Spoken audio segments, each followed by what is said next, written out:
How did you meet your wife, Susan? And then you teamed up to pursue this work together. How did this all happen? Well, it began at an American Psychological Association, which was held in, I cannot remember the year, but it's held in New Orleans. And she was a friend of a friend. And we got acquainted that way, and I inquired what she was doing, for example, over lunch. And she told me that she was at the University of Alabama and working on a degree, a master's degree in psychology. And that would be the reason she was attending a psychological conference. We started talking. I found out that she was applying for a position at Bryce Hospital, the mental hospital here in Tuscaloosa. And at that time, I was employed as by the Human Rights Committee of Bryce Hospital to see to it that the court order of the right to treatment that was rendered by Judge Johnson, Frank M. Johnson Jr., as his full name, had rendered toward Bryce and other mental hospitals in Alabama that the patients had a right to treatment, and you could not deny that right and hold them.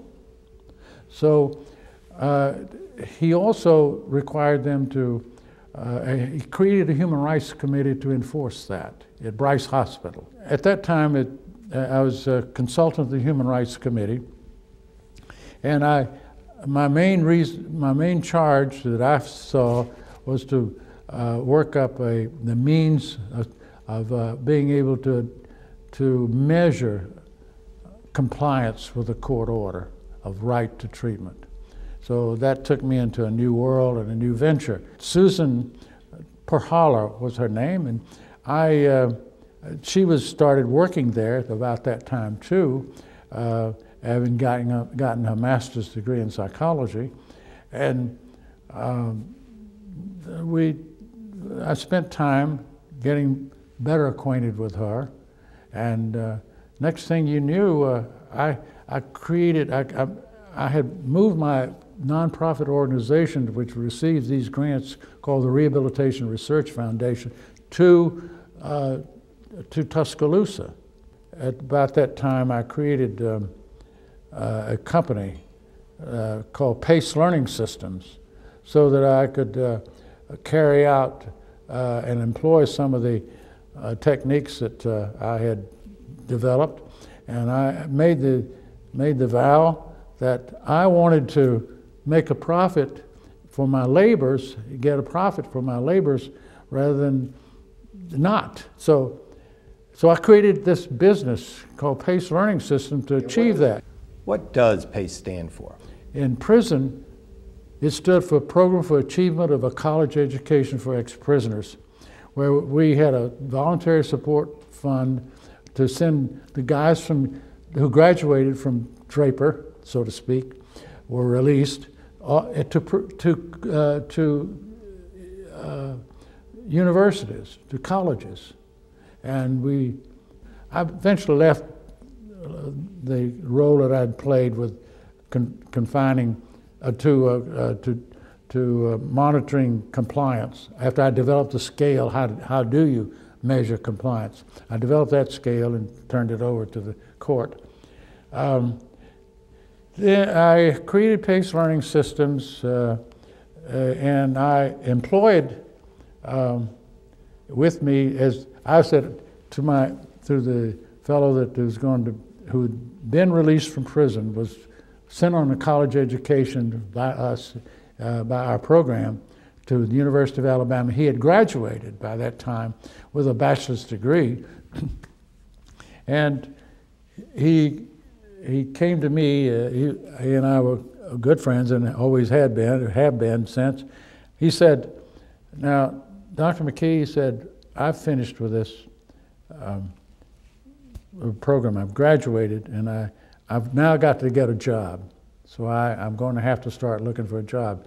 I said, Ed Ernest, I said, "Ed, I just thought, what you ought to do is to come with me and be the vice president of this new company called Pace Learning Systems that I've created and got chartered and so forth and legitimized.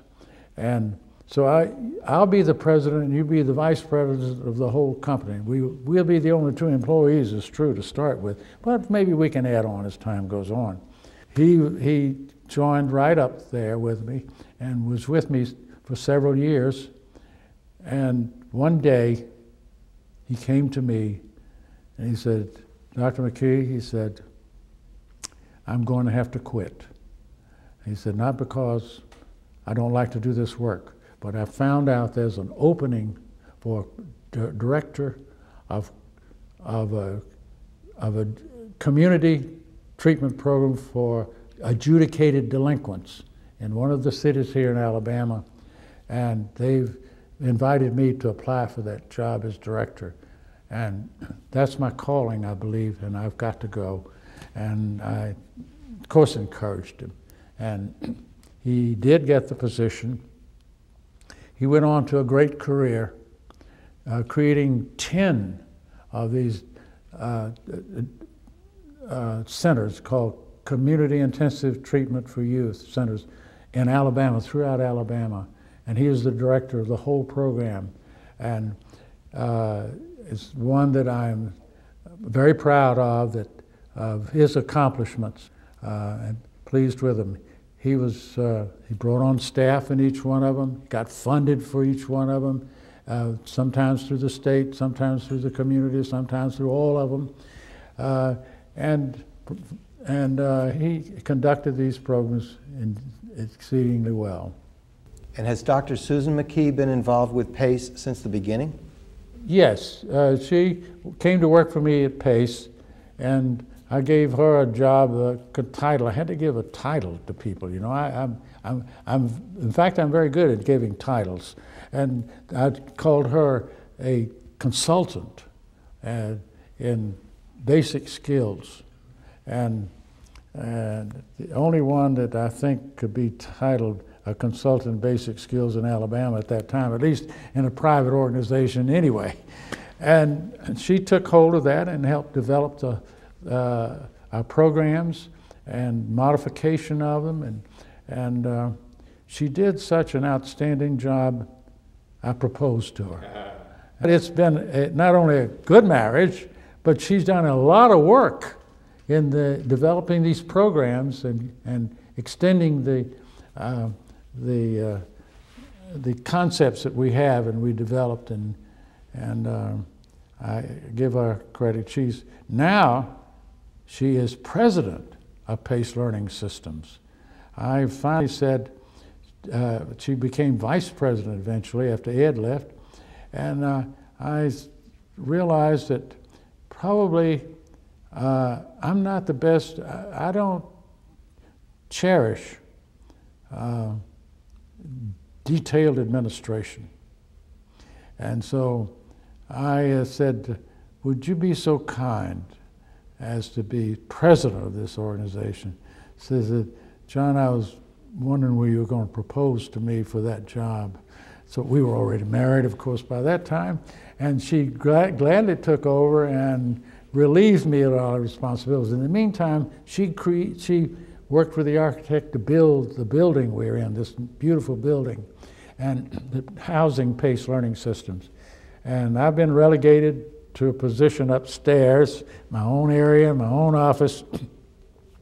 And I created then another organization called the Institute for Social and Educational Research. And its main job is to develop programs applying behavioral concepts, learning concepts in different situations.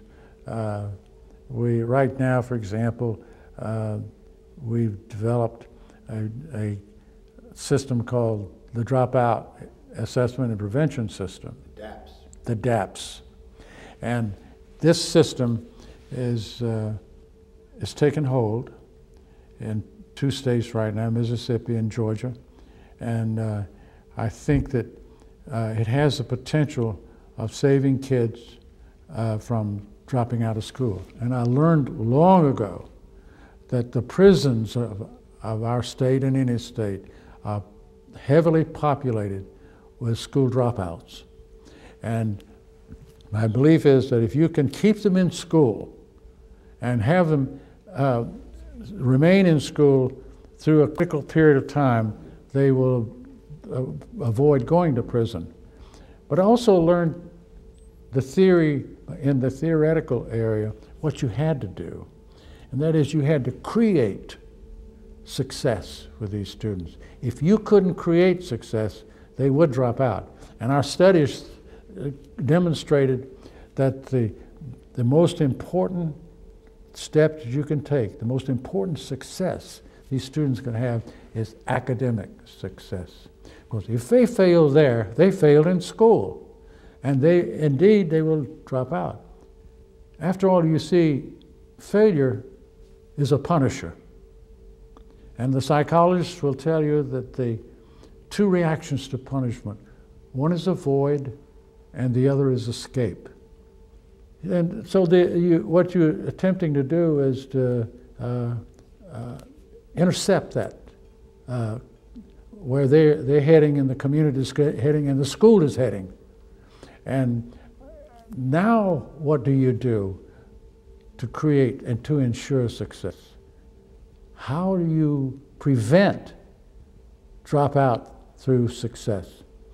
Well, first of all, you have to identify who's at risk of dropping out, so that my instrument was able to determine who is at risk, and then you have